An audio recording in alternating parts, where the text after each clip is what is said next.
6 million Jews murdered. More than 400 discriminatory laws enacted in 6 years. Extermination camps designed with an efficiency that still baffles engineers and historians. The Holocaust is the most documented crime in modern history, and yet, deep within it, persist questions that decades of research have not been able to fully answer. These are not marginal questions or conspiracy theories. They are gaps acknowledged by the Yad Vashem archives themselves, by the testimonies of the Nuremberg Tribunal, by the declassified files of the US Department of State, and by the records of the Einsatzgruppen trial of 1947. What makes these mysteries truly disturbing is not the lack of documents, but quite the opposite. There are too many documents, and among them appear contradictions, deliberate silences, and decisions that no criminal psychology textbook has managed to explain with precision. Why did a regime that proclaimed industrial efficiency dedicate scarce resources to transporting victims in the midst of a military retreat? How was it possible that doctors with university degrees, family men, men who attended concerts on weekends became methodical executioners? What really happened in the gas chambers of Auschwitz-Birkenau during the final days of November 1944, when the SS received the order to destroy them? Historian Raoul Hilberg identified 3 successive phases of institutional antisemitism: conversion, expulsion, and annihilation. Each phase was more radical than the one before, but within that escalation there exists a territory of shadows where logic breaks down, where orders leave no written trace, where surviving witnesses remember things that the perpetrators swore never happened. That territory is what we are going to explore today. These are not the mysteries of sensationalism or historical denial. They are the mysteries that Holocaust researchers themselves point to in their footnotes, in their epilogues, in the pages that school textbooks never include. 20 enigmas that forensic science, psychology, engineering, and historiography have yet to fully close. Let us begin. Mystery 1. The decision. No one signed. When and how was the final solution ordered? On January 20th, 1942, 15 senior officials of the Nazi Party, the SS, and the German government gathered at a villa on the shores of Lake Wannsee in the Berlin suburb of the same name. The meeting lasted approximately 90 minutes. The minutes, drafted by Adolf Eichmann, SS Obersturmbannführer, and revised by Reinhard Heydrich, Obergruppenführer and head of the Reich Main Security Office, describe with bureaucratic precision the plan to murder 11 million European Jews, from Ireland to the Urals. More than half of the 15 attendees held doctoral degrees. None protested. None asked for moral clarifications. None resigned. The mystery does not lie in what happened at Wannsee. The mystery lies in what happened before. Historians have spent 80 years searching for the document that ordered the total extermination of European Jews. It does not exist. There is no decree from Hitler, no order signed by Heinrich Himmler, Reichsführer SS, no formal directive from Heydrich that explicitly states, "As of this date, all Jews in Europe are to be murdered." The regime that produced millions of administrative documents, that regulated even the color of uniforms and the maximum weight of packages sent from the camps, left no written order for the greatest crime in its history. Christopher Browning, one of the most respected Holocaust historians in the world and author of Ordinary Men, 1992, places the decision in the autumn of 1941, probably between September and October, when the initial success of Operation Barbarossa against the Soviet Union convinced Hitler that total victory was imminent. In that context of military euphoria, the radicalization of anti-Jewish policy would have made its final leap from mass expulsion to systematic extermination. But Browning works with circumstantial evidence, not direct documents. Yehuda Bauer of the Yad Vashem Institute in Jerusalem argues that there was no single decision, but rather a series of successive decisions made between 1941 and early 1942, in which Hitler gave implicit approval while his subordinates, competing with one another to demonstrate ideological loyalty, radicalized the implementation. This is what historians call the functionalist model, genocide as the result of a self-reinforcing bureaucratic dynamic, rather than the execution of a master plan elaborated from the outset. The SS began mass extermination operations at Chelmno on December 8, 1941, 12 days before the Wannsee Conference. What was discussed at that villa was not whether to kill the Jews, but how to coordinate what was already underway. The participants at Wannsee, according to the minutes themselves, did not receive news of the extermination as something new. Most already knew. Eichmann testified before the Jerusalem Tribunal in 1961 that the language of the minutes had been deliberately softened relative to what was actually said at the meeting. The direct words, the exact terms used to describe the methods of murder, were never recorded. Why did a regime obsessed with documentation leave no written record of its most central decision? One interpretation is that Hitler understood intuitively that such an order was irreversible and incriminating, and preferred it to exist as an oral mandate, communicated down the chain through his subordinates. Another interpretation, held by German historian Hans Mommsen, is that there was no central order because the process was genuinely decentralized. The Einsatzgruppen commanders in the east, SS officials in Poland, regional Gauleiters, made local decisions that became national policy through accumulation. What historical science cannot do 80 years later is close this file. The absence of the founding document of the most organized crime in modern history remains one of the most baffling enigmas of the 20th century. Mystery 2. The Einsatzgruppen. How do you manufacture a mass murderer? In the summer of 1941, 4 mobile units of the SS and the German police advanced behind the front lines of the army into the newly invaded Soviet Union. They were called Einsatzgruppen, action groups. They had a specific mission: to identify and murder the racial and political enemies of the Reich in the conquered territory. In practice, this meant the systematic extermination of entire Jewish communities, village by village, city by city. Between June 1941 and the end of 1942, the 4 Einsatzgruppen, A, B, C, and D, murdered approximately 1.5 million Jews, according to the estimates most widely accepted by historians, based on the SS's own operational reports declassified after the war. Einsatzgruppe A, operating in the Baltic states and northern Russia, was responsible for at least 250,000 documented murders by the end of 1941. Einsatzgruppe C, operating in Ukraine, carried out the Babi Yar massacre between September 29th and 30th, 1941, in the ravine located on the outskirts of Kyiv. 33,771 Jews were shot over 2 days. The number is precise because the executioners themselves tallied it in their official report. The mystery does not lie in the crimes. It lies in the men who committed them. The Einsatzgruppen trial, held in Nuremberg between 1947 and 1948, prosecuted 24 commanders. The trial records, available at the United States National Archives and extensively analyzed by historian Helmut Krausnick in his work Hitler's Einsatzgruppen, 1985, reveal that these men were not convicted criminals, clinical psychopaths, or uneducated infantry soldiers. They were, in an extraordinary proportion, people with advanced university training. Otto Ohlendorf, commander of Einsatzgruppe D, had studied jurisprudence and economics. Walter Blum, commander of Sonderkommando 7A, held a law degree. Ernst Beiberstein had been a Protestant pastor. Social psychologist James Waller, in his book Becoming Evil, 2002, analyzes this phenomenon as one of the most troubling problems in modern psychology. What processes transform ordinary individuals into perpetrators of massacres? His conclusions, drawn in part from the testimonies of the Einsatzgruppen trial and from Christopher Browning's subsequent studies of Reserve Police Battalion 101, point to a combination of factors: group pressure, the gradual dehumanization of the enemy, an ideology that reframes murder as necessary defense, and the absence of visible consequences for those who refuse. Browning demonstrated in Ordinary Men that the commander of Battalion 101, Major Wilhelm Trapp, offered his men the option of not participating in the shootings at Józefów, Poland in July 1942. Of approximately 500 men, fewer than a dozen stepped aside. They were not punished. The rest fired. What psychology cannot explain with precision is the speed. Men who weeks earlier had been family fathers, bank employees, and school teachers became efficient executioners of massacres without a prolonged period of indoctrination. The Nazi regime had prepared the ideological groundwork for years, but the individual transformation remained, according to the investigators of the Nuremberg trials themselves, disconcertingly rapid.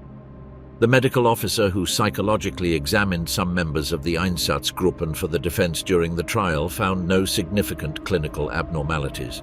Forensic science identified the crimes. Psychology described the mechanisms.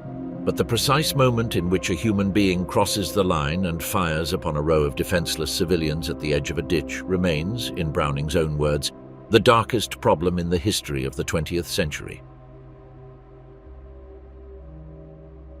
Mystery 3, Babi Yar, the ravine. The Earth did not want to conceal. On the morning of September 29, 1941, notices in Russian, Ukrainian and German appeared on street corners throughout Kyiv.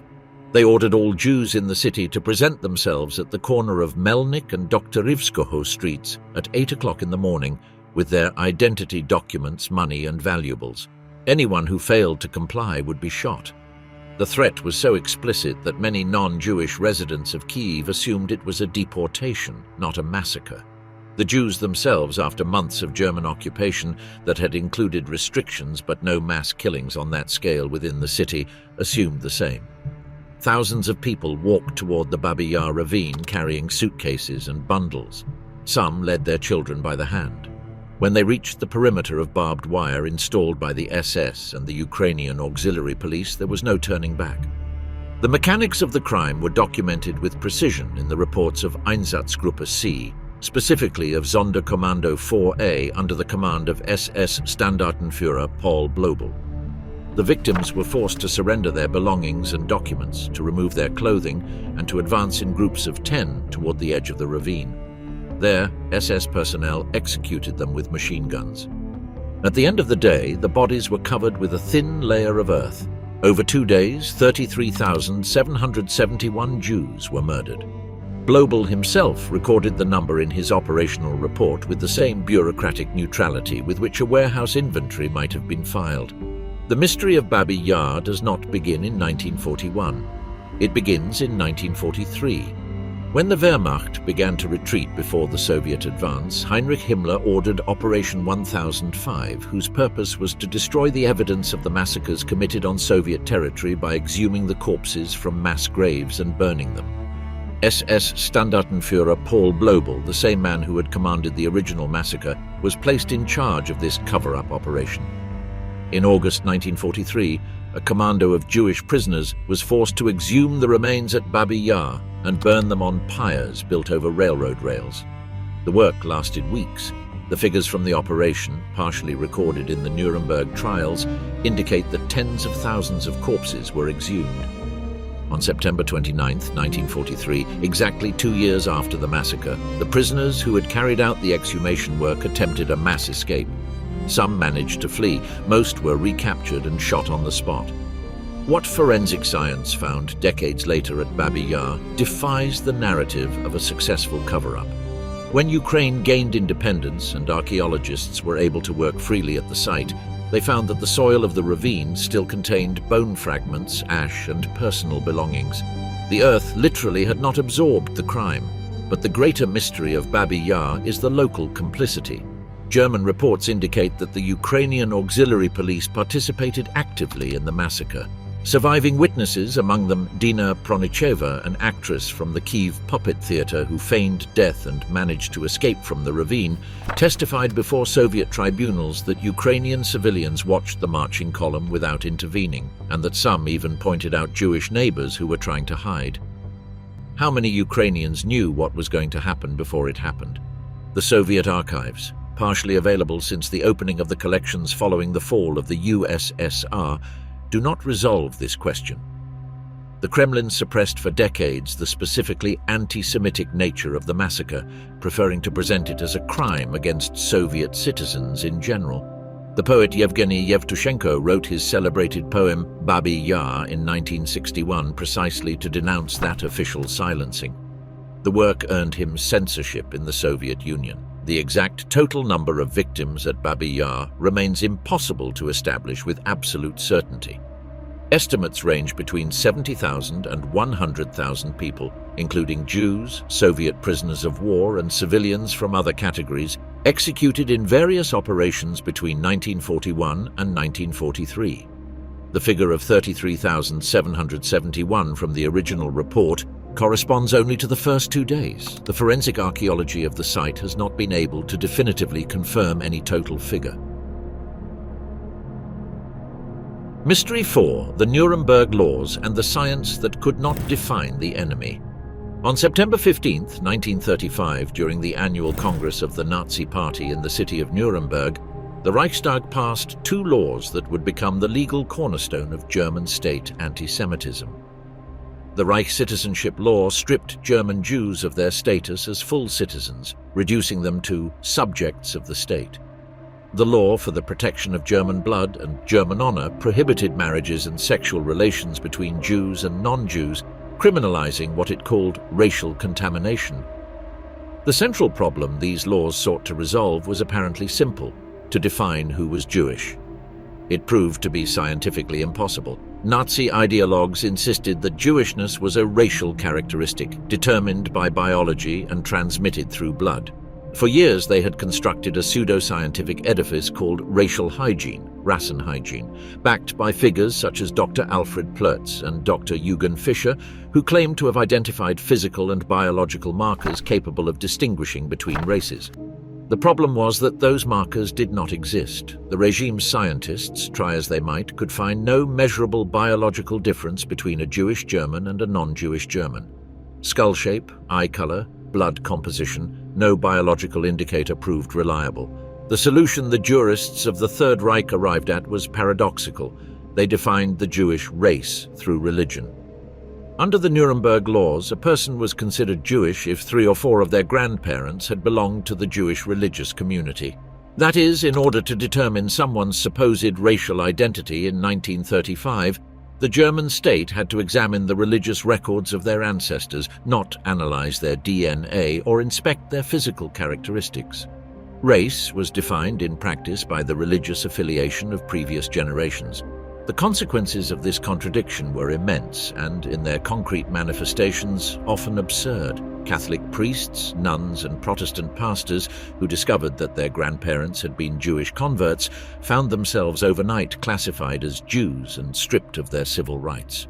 The regime that proclaimed religion to be irrelevant and blood alone to be the determinant of identity was in reality entirely dependent on religious history to enforce its racial laws. Historian Raoul Hilberg, in his monumental work, The Destruction of the European Jews, 1961, noted that this contradiction was not a design flaw but an inevitable consequence of attempting to legislate a category that has no real biological basis. The very officials of the German Interior Ministry tasked with drafting the implementation regulations for the Nuremberg laws found themselves trapped in endless debates over borderline cases. The so-called Mischlinge, people of mixed ancestry who could be classified in different ways depending on which interpretation of the regulations was applied. How many Germans ended up being classified as Jews without ever having considered themselves Jewish? The precise answer was never determined with certainty. Estimates at the time suggested that between 100,000 and 200,000 people in Germany were caught in ambiguous categories that the regime itself could not resolve consistently. In some cases, local officials applied different criteria from those used by national officials to classify the same individuals. What 20th century science would confirm decades after the war, and what 21st century genomics has confirmed definitively, is that the concept of a Jewish race has no biological basis. Jews from different parts of the world have genetic profiles that are more different from one another than they are similar, reflecting centuries of diasporic history. The legal edifice that cost millions of people their lives was built upon a premise that its own architects could not demonstrate scientifically. Our Mystery 5. Theresienstadt, the city that deceived the world. In November 1941, the SS established in the fortress town of Terezín in the northwest of Bohemia, approximately 60 kilometers from Prague, what they publicly presented as a retirement camp for elderly German Jews, decorated war veterans, and prominent figures from the artistic and intellectual world. The German name of the place, Theresienstadt, came from Empress Maria Theresa, who had ordered the fortress built in the 18th century. The SS grandly named it Vorzeigelagger, the showcase camp. The reality concealed behind those walls had devastating dimensions. Approximately 141,000 Jews from Germany, Austria, Czechoslovakia, Denmark, the Netherlands, Slovakia and Hungary arrived at Theresienstadt during the war. More than 88,000 were deported from there to Auschwitz and other extermination centers. Some 33,500 died within the compound itself due to harsh living conditions, starvation and disease. Barely 17,000 survived. The mystery of Theresienstadt is not its internal workings, it is its propagandistic success. In June 1944, the International Committee of the Red Cross sent a delegation to the camp. The inspection was the result of months of diplomatic pressure from international Jewish organizations and neutral governments that had heard rumors about living conditions in the German camps. The SS prepared for the visit with meticulous care. They deported thousands of inmates in the preceding weeks to reduce visible overcrowding. They painted facades, installed gardens, opened a cafe, and organized concerts and theatrical performances. A propaganda film was produced titled Der Führer schenkt den Juden eine Stadt, The Führer Gives a City to the Jews, filmed with prisoners forced to perform. The Red Cross delegation visited the camp on June 23, 1944. Its report, drafted by Swiss delegate Maurice Rossel, concluded that conditions at Theresienstadt were satisfactory. Rossel described reasonable living quarters, cultural facilities and visible medical care. He did not see, or did not wish to see, that everything was a constructed stage set. How was this deception possible? The Red Cross archives, partially available since 1990, show that Rossel was a diplomat with no prior experience in concentration camps. The visit itinerary was entirely controlled by the SS. He saw what he was shown, not what actually existed. Several historians, among them Jean-Claude Favez in his work The Red Cross and the Holocaust, 1988, have argued that the International Red Cross had sufficient access to suspect the truth, but that political and institutional reasons led it to accept the German version without further scrutiny. What remains without a satisfactory answer is why the delegation did not interview inmates in private, something that could have revealed the reality immediately. Some Theresienstadt survivors, such as historian Anna Hindrakova, recalled in their testimonies held at the Czech National Archive that the fear of immediate reprisals was so intense that even if they had been interviewed in private, they would hardly have told the truth. After the Red Cross visit, deportations to Auschwitz resumed at an accelerated pace. Between September and October 1944, more than 18,000 people were sent from Theresienstadt to their deaths. The propaganda film still exists. It was discovered in a Czechoslovak archive after the war. Several of its forced actors, including conductor Karel Ankerl, were deported to Auschwitz within weeks of finishing the shoot. Mystery 6. The Évian Conference. Why did the world look the other way? On July 6, 1938, delegates from 33 nations gathered at the resort town of Évian-les-Bains on the shores of Lake Geneva in France, convened by US President Franklin D. Roosevelt to address the crisis of Jewish refugees fleeing Nazi Germany. The conference lasted 9 days. By its end, virtually no country had offered to increase its immigration quotas in any significant way. What makes this failure one of the most disturbing enigmas of the period preceding the extermination is what was known, what could have been done, and the gap between the two. In July 1938, the systematic persecution of German Jews had already been underway for 5 years. More than 400 decrees and regulations had stripped Jews of their jobs, properties, civil rights, and freedom of movement. The boycott of April 1, 1933, the Night of the Long Knives, the Nuremberg Laws of 1935, the forced Aryanization of Jewish businesses, all of this was known in the chancelleries of the Western world. German newspapers published these measures openly. Foreign correspondents sent detailed dispatches. The representative of Australia declared at Évian that his country had no racial problem and had no wish to import one. The representative of Canada said his country was willing to accept farmers, but that urban Jews from Germany and Austria did not qualify. France indicated it had already reached its saturation point for refugees. Great Britain kept Palestine closed to mass Jewish immigration, citing obligations to the Arab population. The United States refused to increase its immigration quotas, which were already fixed by the Immigration Act of 1924. The only country to make a concrete offer was the Dominican Republic, which proposed admitting up to 100,000 Jewish refugees into its territory, a proposal that many delegates received with skepticism and that never fully materialized, though approximately 700 Jewish refugees did arrive in the Caribbean nation between 1940 and 1945. Adolf Hitler commented on the results of Évian on September 12, 1938, at the Party Congress in Nuremberg, noting with calculated irony the hypocrisy of the democracies that wept for the Jews but would not open their doors. The mystery does not lie in the speeches at Évian. It lies in the consular archives that were opened decades later. Documents from the U.S. State Department show that Roosevelt's own government ensured the conference would have no binding outcome before it even began. The invitation Roosevelt sent to the participating countries included an explicit clause exempting them from any obligation to modify their existing immigration laws. In other words, the conference was designed to display concern without committing to any action. Why? Historians have identified several intertwined reasons. The Great Depression had generated widespread fear of unemployment in potential receiving countries, and immigrants were perceived as labor competitors.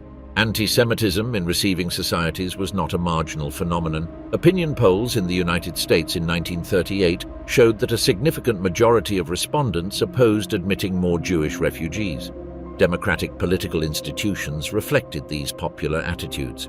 For every Jew who managed to leave Germany before the war, several tried and failed.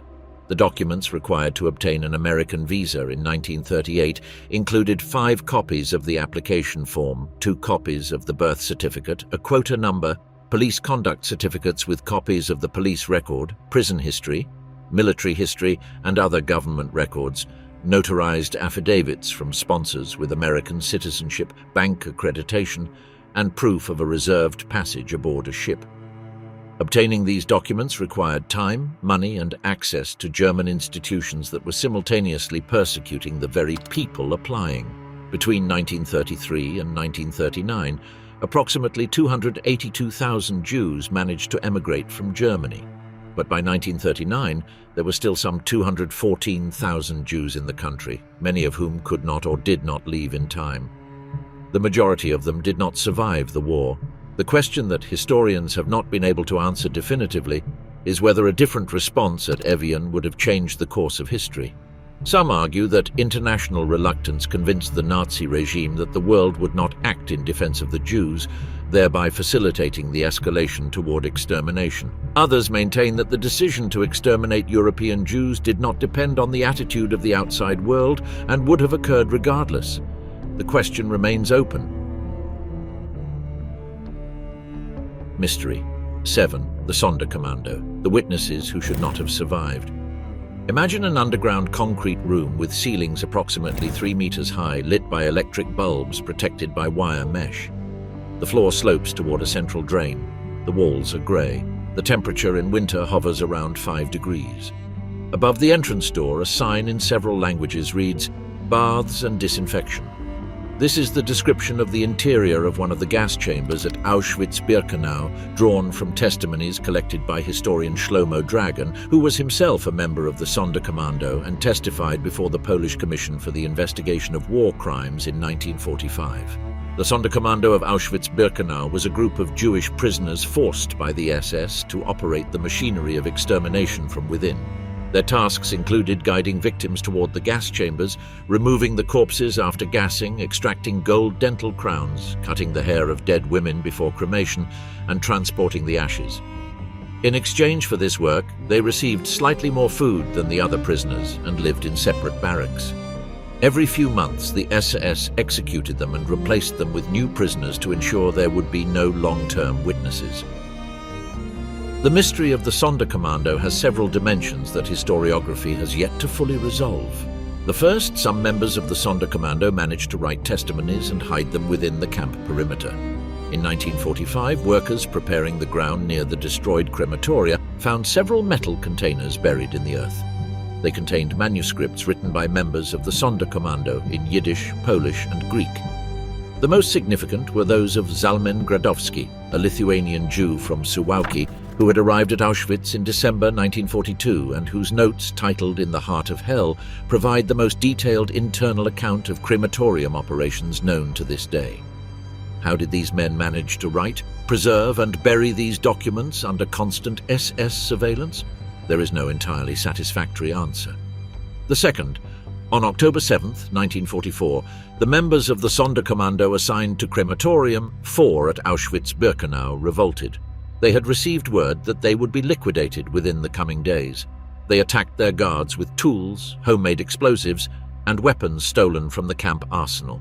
They set fire to the crematorium. Several SS guards were killed. Approximately 250 prisoners managed to escape the immediate perimeter of the crematorium. All were recaptured and executed before the day was over. How did they obtain the explosives? The trial of members of the Auschwitz resistance network, conducted by the SS in December 1944, established that 4 Jewish women working in the Union Werke munitions factory adjacent to the camp had stolen small quantities of gunpowder over the course of months, smuggling it into the camp hidden in the hems of their clothing. The 4 women, Rosa Robota, Esther Weichblum, Alla Gertner, and Regina Safferstein, were tortured and publicly executed on January 6, 1945, weeks before the arrival of Soviet forces. The question the archives do not answer definitively is whether the Sonderkommando revolt was coordinated with a broader resistance network within the camp. There are indications that it was, but the exact degree of coordination and who else was involved in the planning was never established. Mystery 8, the Madagascar Plan, the solution that almost happened. In June 1940, when the Wehrmacht crushed France in 6 weeks and the armistice placed the vast French colonial empire in German hands, a group of officials from the Reich Foreign Office began seriously developing a proposal that had been floating on the margins of European anti-Semitic policy for years, to deport all European Jews to the island of Madagascar in the Indian Ocean, approximately 400 kilometers off the eastern coast of Africa. The Madagascar Plan was not a new idea. In 1937, interwar Poland had sent a commission to the island to assess its capacity to absorb Jewish immigrants. France had considered the idea in the 1930s, but it was in the summer of 1940 that the plan took on concrete dimensions within the apparatus of the Third Reich. The official who drafted the most detailed memorandum was Franz Rademacher, head of the Jewish Affairs Department of the Reich Foreign Ministry. His document, dated July 1940 and available in the German Federal Archives, proposed that, as part of the peace treaty conditions with France, Germany would receive Madagascar and convert it into a territory administered by the SS, to which 4 million European Jews would be deported. The place would be governed as a German police mandate. In practice, a permanent reservation under SS rule. The Madagascar Plan came to be discussed at high-level meetings that included Heinrich Himmler and Reinhard Heydrich. Hitler was informed of the project and apparently did not dismiss it. The archives show that in the summer of 1940 there was a genuine expectation within the Nazi apparatus that the plan could be implemented. Why was it not implemented? The standard historical answer is straightforward. The Battle of Britain prevented Germany from controlling the Atlantic and the Mediterranean, making the transport of millions of people across the sea impossible. Without a British defeat and without American neutrality or surrender, the mass transfer was logistically unviable. By September 1940, when it became clear that the Luftwaffe could not break British resistance, the Madagascar Plan was informally shelved. The historical mystery lies in what this plan reveals about the nature of Nazi policy toward Jews at that moment. If in the summer of 1940 the regime was still seriously considering a mass deportation solution, when exactly did Nazi thinking pivot toward physical extermination? Was the Madagascar Plan a genuine alternative to genocide, or was it always just one more step in an escalation that was always going to end in destruction? Christopher Browning, in his analysis of the 1940 documents, argues that the Madagascar Plan represented an option that Nazi leaders legitimately considered before the war against the Soviet Union radically changed the context. But Götz Ali, in his work Hitler's Beneficiaries, 2005, suggests that even the Madagascar Plan was, in its implicit logic, a deferred death sentence. The island had no capacity to sustain 4 million people without prior infrastructure. and the conditions the SS would have imposed on the territory would have guaranteed mass mortality. The Madagascar Plan was never officially cancelled. It simply ceased to be mentioned in Reich documents throughout 1941 as the invasion of the Soviet Union and the first mass extermination operations of the Einsatzgruppen rendered it obsolete. The precise moment at which it was discarded as a viable option is one of the gaps that the archives do not allow us to date with precision. Mystery 9. The train that kept running. The logistics of extermination in the midst of military defeat. In the first week of July 1944, Soviet forces had penetrated deep into the German defensive line on the Eastern Front. Operation Bagration, launched on June 23, 1944, had destroyed Army Group Center and torn open a 400-kilometer gap in the front. Germany was losing the war rapidly and visibly. In that same week of July 1944, deportation trains from Hungary were arriving at Auschwitz-Birkenau so frequently that camp personnel needed to operate the gas chambers and crematoria around the clock. On some days that month, it is estimated that up to 10,000 people were murdered within a 24-hour period. This is one of the most disturbing mysteries of the Holocaust from a purely logistical and strategic perspective. Why did the Reich dedicate crucial railway resources to transporting victims to the camps at a moment when every train, every line, every locomotive was desperately needed for the war effort? Historian Richard Evans, in his trilogy on the Third Reich, documents that the deportations of Hungarian Jews in 1944 generated real tensions within the German military apparatus. The commander-in-chief of the Hungarian army protested because the deportation trains were obstructing troop movements. Members of the German General Staff pointed out that the railway lines being used to transport Jews to Auschwitz were the same ones needed to reinforce the Eastern Front. Albert Speer, the Reich's Minister of Armaments, mentioned in his memoirs the bureaucratic frictions that the deportation program generated with military needs. The historiographical answer is that for Hitler and Himmler, the extermination of the Jews was not a secondary objective subordinate to military victory. It was itself one of the central goals of the war, perhaps the most central from an ideological standpoint. The final solution was not an instrument in service of victory. In Nazi logic, it was an end in itself. That is why it continued even when it compromised Germany's combat capacity. But what history has not been able to establish with precision is the concrete decision-making process within the Reich apparatus when these tensions arose. Were there meetings where the priority between war trains and extermination trains was openly discussed?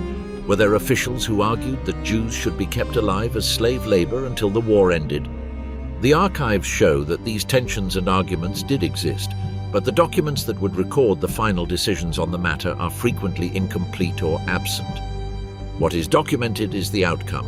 Between May and July 1944, approximately 437,000 Hungarian Jews were deported to Auschwitz in just 8 weeks, at one of the most accelerated deportation rates in the entire history of the Holocaust. Admiral Miklos Horthy, Regent of Hungary, ordered the suspension of deportations on July 7, 1944, under combined international pressure from neutral governments and Pope Pius XII. The deportations from Budapest, which would have affected some 200,000 additional Jews, never took place on that scale.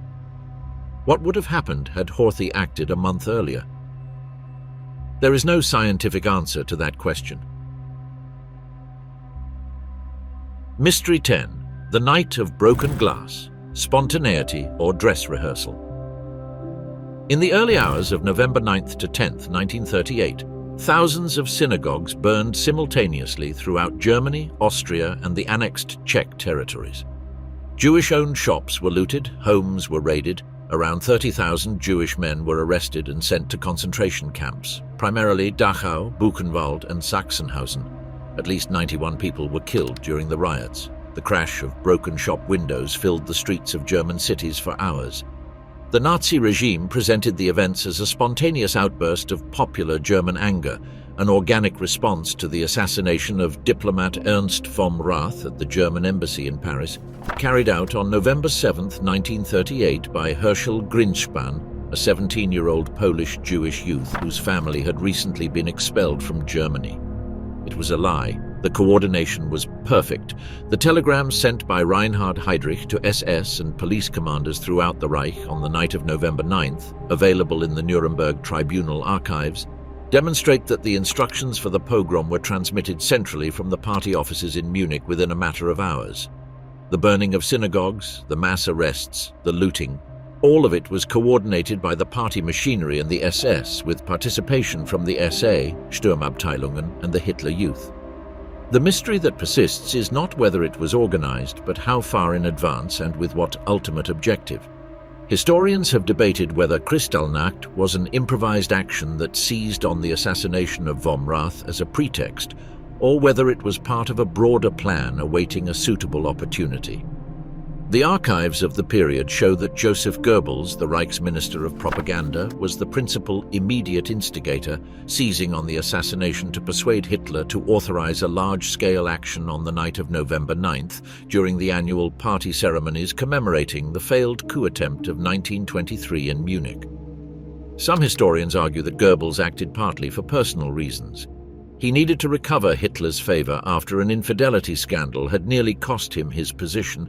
Others maintain that the action was consistent with a planned escalation of Jewish persecution that would have found another pretext had Greenspan not fired. What the archives reveal with clarity is the deliberate transfer of costs onto the victims.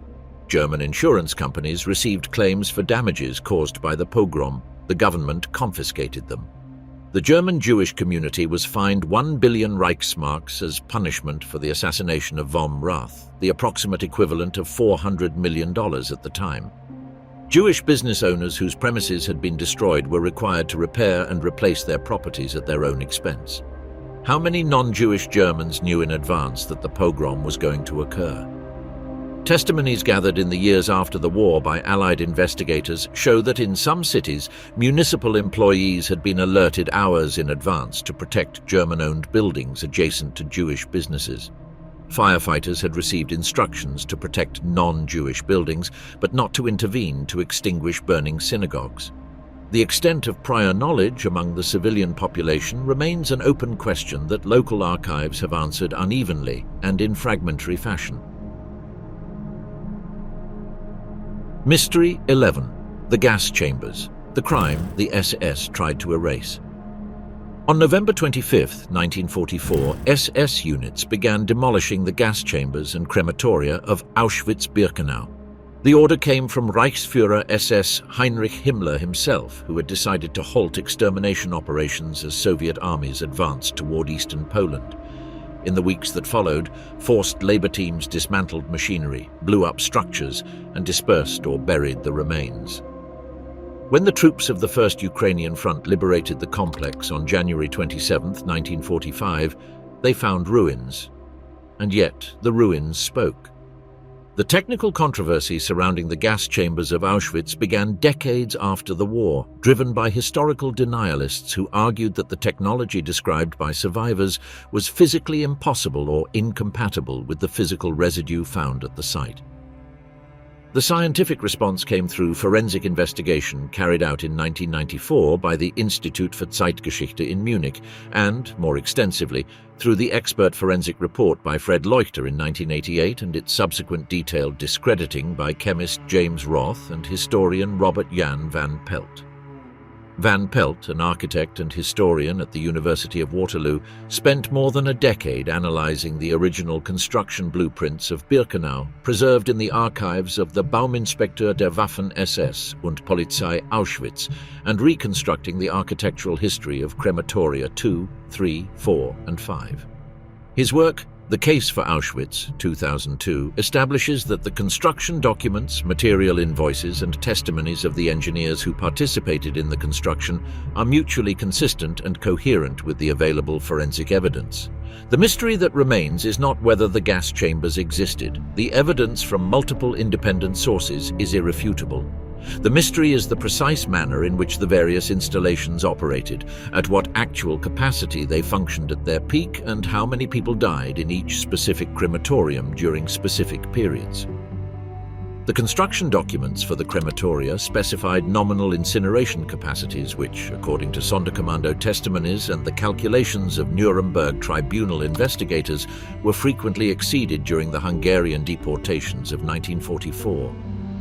How camp personnel managed that excess capacity, what technical improvisations were applied, and how these affect the total victim counts are questions that the partially destroyed archives do not allow us to answer with mathematical precision.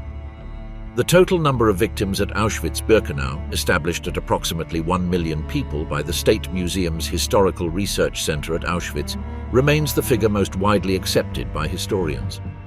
But the methodology used to arrive at that number, the relative weight of the various documentary and testimonial sources, and the margins of uncertainty are actively debated within the academic community. Mystery 12. The Capo, the psychology of forced collaboration. In the Nazi concentration and extermination camps, the internal control structure depended on a hierarchy of prisoners who exercised authority over other prisoners under SS supervision. They were called Kapos, a term of uncertain origin that some historians derive from the Italian capo, chief, and others from the German abbreviation Kameradschaftspolizei, comradeship police.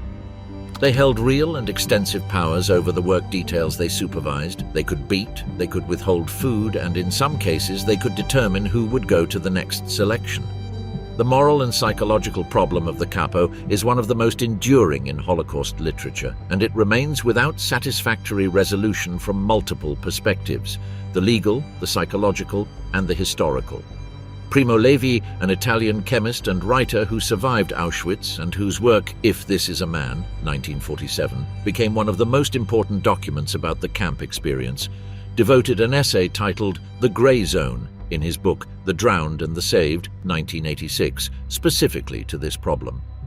Levi argued that the structure of the camps had been deliberately designed to create zones of complicity among the victims, blurring the line between perpetrator and victim and making both resistance and subsequent moral judgment more difficult. The more a man is deprived of his resources, Levi wrote in that essay, the greater the temptation to hold on to whatever resources remain, even at the expense of others. What the post-war judicial archives show is that capos were tried in very different ways depending on the country and the tribunal. In some trials in the American occupation zone in Germany, former capos were convicted. In others, the same charges were dismissed on the grounds that they had acted under coercion. The Israeli courts that applied the 1950 law for the punishment of Nazis and their collaborators faced extraordinarily complicated cases in which survivors accused other survivors of having caused harm under SS coercion. The deep psychological mystery is, at what point does forced collaboration under threat of death cease to be a form of survival and become active perpetration? The answer of clinical psychology to this question, according to James Waller's analysis in Becoming Evil, is that there is no single, clearly definable point. The process is gradual, situational, and deeply individual. The Yad Vashem archives contain testimonies from survivors who described Kapos who used their position to protect more vulnerable prisoners when they could do so without risk to themselves, and Kapos who abused their authority with a violence that far exceeded what the SS demanded. Both types of behavior coexisted within the same system. Mystery 13. The Warsaw Ghetto Uprising. What did the world know and when did it know it? On April 19, 1943, when columns of SS troops under the command of SS Brigade Führer Jürgen Stroop entered the Warsaw Ghetto to liquidate its approximately 55,000 remaining inhabitants, they found them resisting. Young fighters from the Jewish Combat Organization, JOB, Żydowska Organizacja Bojowa, under the command of 23-year-old commander Mordecai Anielewicz, hurled hand grenades and Molotov cocktails at German tanks from windows and basements. The fighters had pistols, rifles, 2 light machine guns, and improvised explosives. Stroop, who had planned to liquidate the ghetto in 3 days, took 27 days to crush it. On May 16, 1943, he blew up the Great Synagogue of Warsaw as a symbolic act marking the end of the resistance. The fighting in the Warsaw Ghetto is today widely known. What remains a mystery is the question of what the Allies knew about what was happening inside the ghetto and in the extermination camps, and when they knew it. The Witold report, compiled by Polish intelligence officer Witold Pilecki, who voluntarily infiltrated Auschwitz in September 1940, was transmitted to the Polish government in exile and to the British government throughout 1941 and 1942. The report described in detail the camp's conditions, the extermination operations, and the number of victims. British archives declassified in the 1990s show that Churchill's government received detailed information about the systematic extermination of European Jews from at least the autumn of 1941 through Enigma code intercepts deciphered at Bletchley Park Station. The American government received similar information through multiple channels.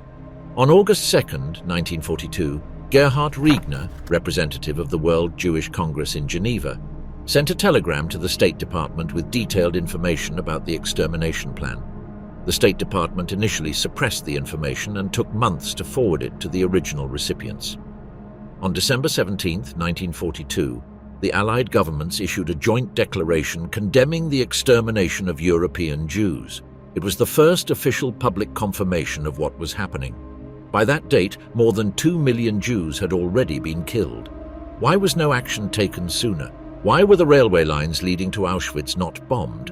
A measure that the Jewish Rescue Committee formally requested of the American government in 1944. Secretary of War Henry Stimson responded that bombing the railways would be an improper diversion of resources from essential combat efforts. Subsequent investigations have shown that aircraft from the American 15th Air Force bombed industrial facilities just a few kilometers from Birkenau in August 1944, meaning it was technically feasible to strike the railway lines or the camp's facilities. What the archives still do not reveal with precision is the internal decision-making process by which that option was dismissed, what arguments were used, which officials supported them, and whether the discussion of rescuing the Jews was ever taken seriously as a strategic priority or dismissed from the outset. Mystery. 14. The Doctor of Death, Josef Mengele and the Experiments Without Science. On May 30, 1943, Josef Mengele, SS Hauptsturmführer and graduate physician of the University of Frankfurt with 2 doctoral degrees, one in medicine and one in physical anthropology, arrived at Auschwitz-Birkenau as a camp doctor. He was 32 years old. In the 20 months that followed, he became the most notorious of the doctors who conducted selections on the arrival ramp of the camp, sending new arrivals either directly to the gas chambers or into the camp interior for forced labor. What makes Mengele a scientific mystery and not merely a war criminal are his experiments.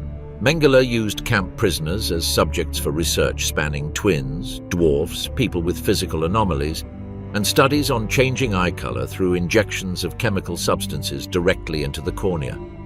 Twins were his primary obsession. In a camp receiving thousands of arrivals daily, Mengele had standing instructions to set aside every pair of twins he identified during selections. It is estimated that he experimented on at least 1,500 pairs of twins at Auschwitz, of whom approximately 200 people survived. The scientific mystery is twofold. First, Mengele's research was methodologically so deficient that it had virtually no scientific value. Experimental controls were non-existent, records were incomplete, and procedures were inconsistent. The Kaiser Wilhelm Institute of Genetics in Berlin, which received biological samples sent by Mengele from Auschwitz and for which he theoretically worked, produced no significant scientific results from those samples. The question that historians of science have raised is, was Mengele genuinely conducting science, however criminally, or was he using the framework of scientific research as cover to satisfy impulses of a different kind? Second, Mengele escaped from Europe in 1949, arrived in Argentina under the false name of Helmut Gregor, and lived freely in Buenos Aires for years before moving to Paraguay and subsequently to Brazil, where he died in 1979 in a swimming accident. For decades, the Israeli Nazi hunting organization led by Simon Wiesenthal, the Israeli Mossad, and German prosecutors searched for Mengele without locating him. How did he manage to evade capture for 30 years when his identity as a war criminal was widely known?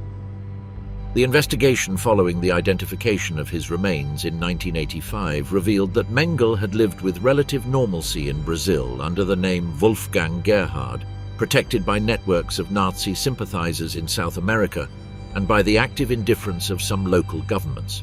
The Brazilian and Argentine archives concerning the Nazi escape networks known as rat lines have still not been fully declassified.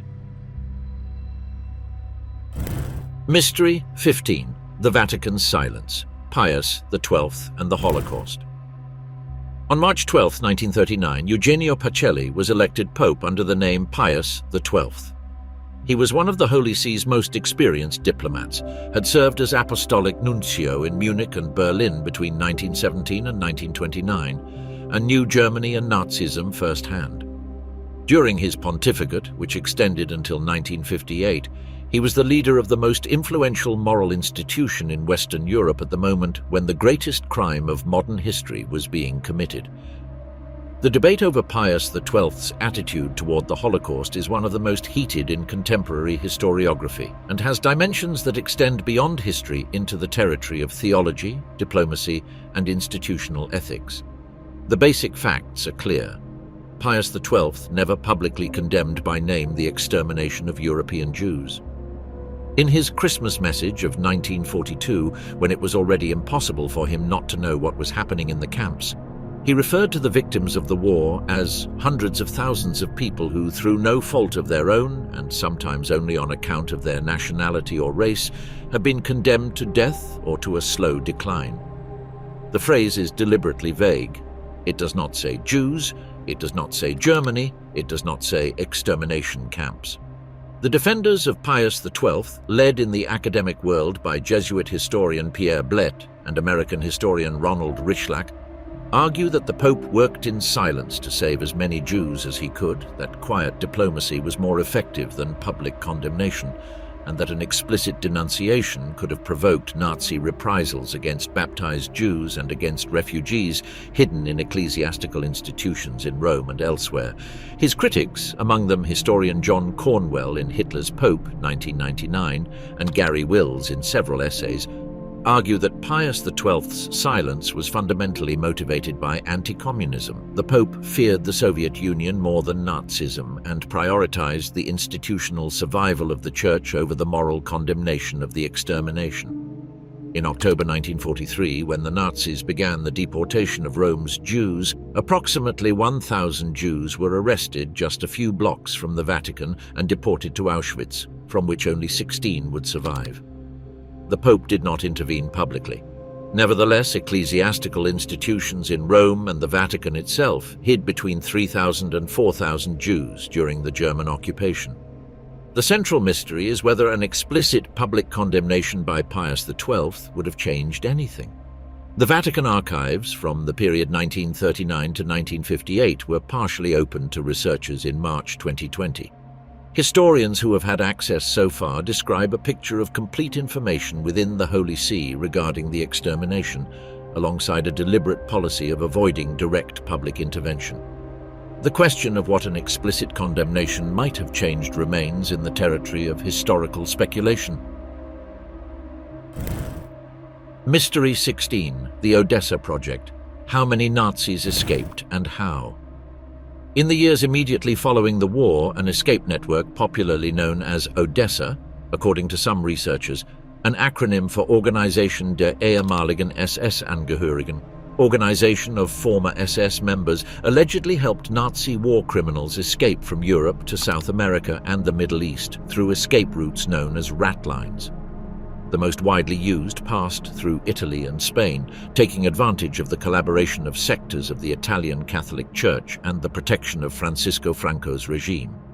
The level of organization and the very existence of Odessa as a formal entity have been debated by historians. Simon Wiesenthal, who dedicated his life to hunting Nazi war criminals, claimed to have found evidence of the organization in multiple investigations. German historian Gerald Steinacker, in his work Nazis on the Run, 2011, based on archives from the United Nations Refugee Commission, UNRRA, the International Committee of the Red Cross, and multiple national archives, argues that no single central organization called Odessa existed, but rather an informal network of diverse networks coordinated by former SS members and, in some cases, facilitated by the administrative chaos of the post-war period. What the archives do demonstrate clearly is that thousands of Nazi war criminals crossed borders using forged documents provided by religious organizations, particularly through Austrian Bishop Alois Hudal in Rome, who openly admitted in his memoirs published in 1976 to having helped former SS members escape. The International Committee of the Red Cross inadvertently issued thousands of travel documents to individuals using false identities in the period 1945 to 1950, an institutional error that the organization itself has acknowledged. Among the criminals who escaped through these routes are names that history has turned into synonyms for horror. Josef Mengele, already mentioned, Adolf Eichmann, captured by Mossad in Buenos Aires in 1960 and executed in Israel in 1962, Franz Stangl, commandant of the Sobibor and Treblinka extermination camps, captured in Brazil in 1967 and sentenced to life imprisonment in West Germany. Klaus Barbie, the butcher of Lyon, head of the Gestapo in the French city during the occupation, found in Bolivia in 1971 and extradited to France in 1983, where he was sentenced to life imprisonment. How many criminals escaped in total? Estimates vary enormously from several hundred to several thousand, depending on how the term war criminal is defined. What the archives do not allow us to establish is the exact number or the degree of coordination among the various escape networks. The mystery persists in its precise dimensions. Mystery 17. The psychology of the perpetrators. How does one act as if nothing happened? After the Babi Yar massacre in September 1941, the commander of Einsatzgruppe C sent his men to a concert in Kyiv. Other perpetrator testimonies collected by the researchers of the Nuremberg Tribunal and more systematically by historian Harold Welser in his work Tater, Perpetrators 2005, describe men who participated in mass shootings during the morning and spent their evenings writing letters to their families, playing music, or reading. This psychological compartmentalization is one of the most disturbing phenomena that clinical psychology has attempted to explain without complete success. Psychologist Robert Lifton, in his work The Nazi Doctors, 1986, based on interviews with doctors who participated in the euthanasia program and in the selections at Auschwitz, developed the concept of doubling, the capacity of an individual to develop two separate functional identities, one that commits the crime and another that continues to function as a father, husband, and colleague.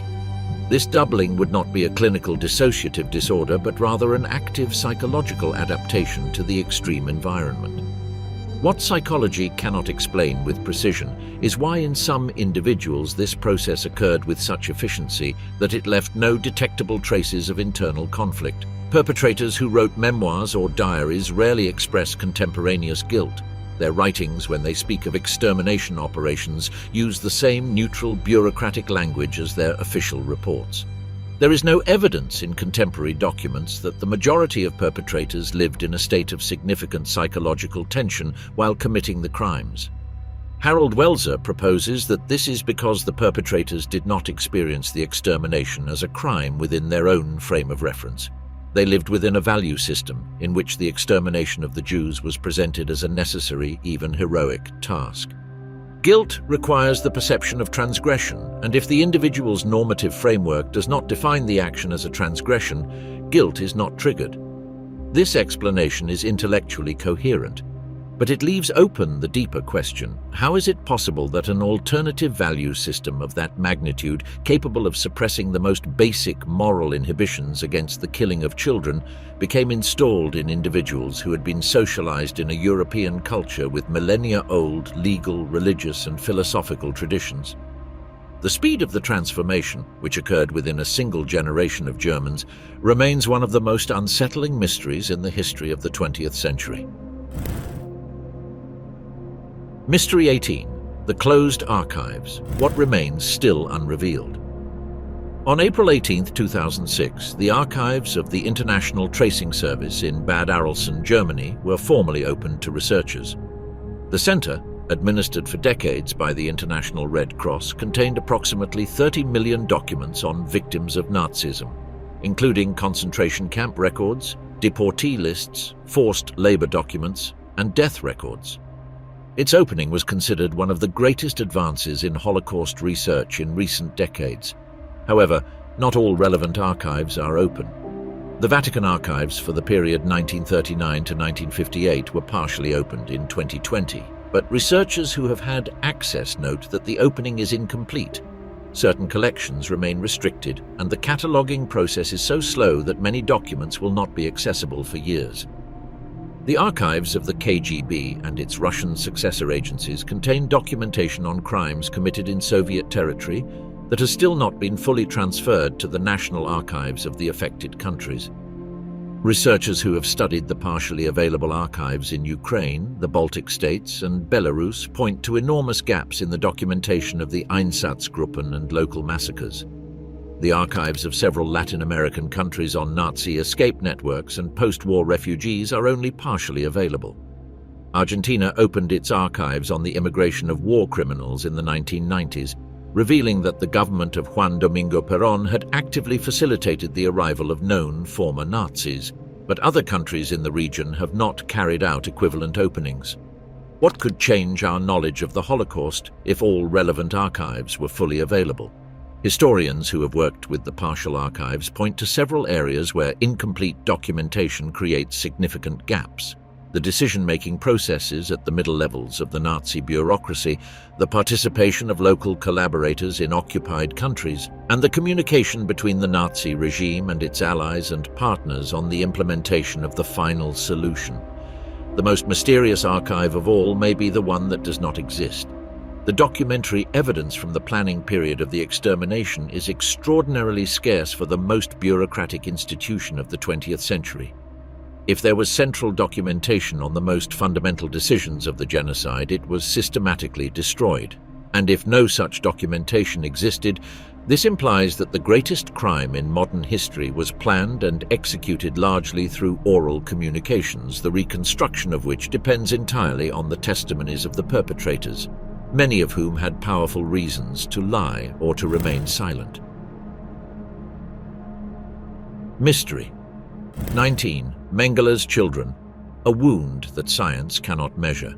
Of the approximately 1,500 pairs of twins that Josef Mengele used in his experiments at Auschwitz-Birkenau, around 200 people survived, most of them children.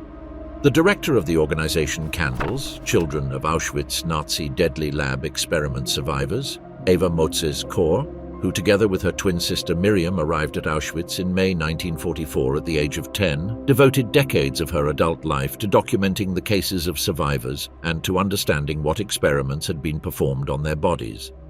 The problem is that many of the victims do not know exactly what was done to them. Mengele used syringes of unidentified contents that he injected directly into the eyes, heart, lungs, and other organs without anesthesia. He performed blood transfusions between twin siblings. He subjected the children to extreme exposure to heat and cold. He removed organs. He performed surgeries without anesthesia. He took exhaustive bodily measurements while his subjects were alive, and when one twin died, he would immediately kill the other along with them in order to perform simultaneous comparative autopsies. The medical records of these experiments disappeared with Mengele when he fled in 1945. It is believed that he took his laboratory notebooks with him. When Mengele died in Brazil in 1979, his personal documents were kept by the Bosser family, who had sheltered him. When his remains were exhumed in 1985 for forensic identification, the personal documents available did not include the experimental records from Auschwitz. Where are those records? It is possible that Mengele destroyed them before his death. It is possible that they are in the hands of family members or individuals who deliberately concealed them. In 1985, Mengele's family in Günzburg, Bavaria, revealed to investigators the existence of several trunks of documents they had kept for decades. Those documents were analyzed by German authorities and confirmed Mengele's identity, but did not contain the records of the Auschwitz experiments. Survivors such as Eva Mozes Kor and Miriam, who suffered kidney damage that doctors attributed to Mengele's experiments, spent decades attempting to obtain medical care for conditions whose precise cause was unknown because the records did not exist. Miriam Kor died in 1993 of bladder cancer that her Israeli doctor considered possibly linked to the experiments. It was not possible to establish scientific causality without the laboratory records. The harm Mengele inflicted on his surviving victims is one of the few categories of Holocaust crime where forensic and medical science cannot close the file, not because testimonies are lacking, but because the perpetrators deliberately destroyed the documentation that would have allowed the full extent of the damage to be assessed. Mystery. 20. The numbers of silence. How many were there in reality? 6 million. The number is so well known that it has become part of the cultural language of the second half of the 20th century. It is the figure accepted by the Holocaust Resource Center of the United States Holocaust Memorial Museum in Washington, by the Yad Vashem Institute in Jerusalem, by the Nuremberg tribunals, and by the international historical community. But the statistical mystery of the Holocaust runs deeper than this apparently definitive figure suggests. The central problem is that the extermination was designed to leave no accountable trace. The Einsatzgruppen burned some of their records before retreating. The extermination camps of Belzec, Sobibor and Treblinka were dismantled, their grounds ploughed over and replanted with vegetation. The SS destroyed the Auschwitz archives before the Soviet arrival. Operation 1005, whose purpose was to exhume and burn the corpses from mass graves, eliminated direct forensic evidence of an indeterminate number of massacres.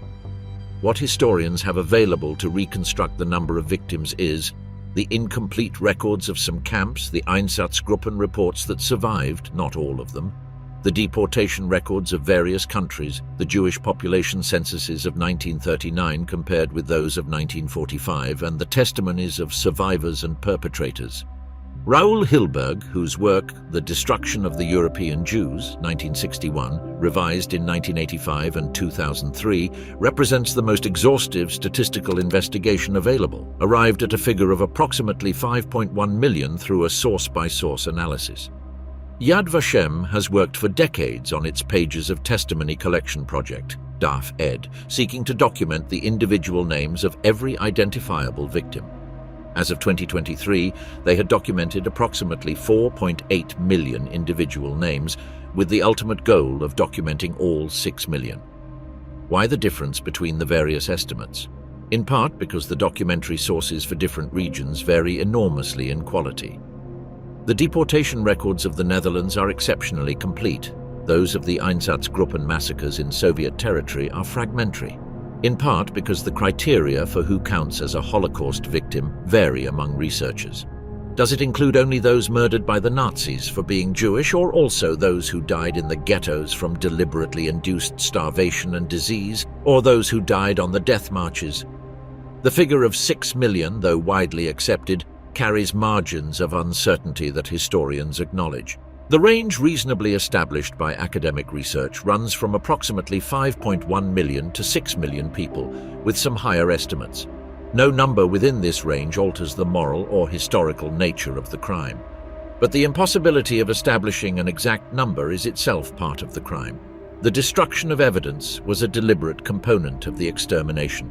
In the suburb of Wannsee, where 15 men spent 90 minutes discussing the plan to murder 11 million people, there stands today a memorial museum. The conference minutes survived because one copy was found in the archives of the German Foreign Ministry in 1947. Of the 15 original copies distributed among the participants, only that one was ever found. The other 14 never surfaced. Someone destroyed them. Someone knew exactly what they meant. What history owes to what it cannot explain. The Holocaust is paradoxically both the most documented and the most inexplicable event of modernity. We have the Wannsee minutes, the Einsatzgruppen reports, the crematorium construction blueprints, the deportation records, the testimonies of the survivors and the testimonies of the perpetrators. And yet the central questions of how it was possible, who made the final decisions, how ordinary individuals became mass murderers, and exactly how many people died remain without completely satisfactory answers. This impossibility of total closure is not a failure of history. It is, in a certain sense, a testament to the scale of the crime. The Nazi regime systematically destroyed the evidence of its acts, not only the corpses and the documents, but also the cognitive structures that would allow posterity to understand from within what happened. That we can reconstruct as much as we have is the result of the work of generations of historians, forensic archaeologists, psychologists, lawyers, and above all, of the survivors who had the courage to bear witness. Primo Levi wrote in the last paragraph of "If this is a man, it is not we who must render account." He was right. The account is owed by the perpetrators and the accomplices, by those who looked the other way and by those who acted.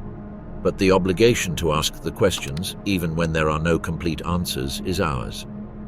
Because the mysteries of the Holocaust are not academic puzzles.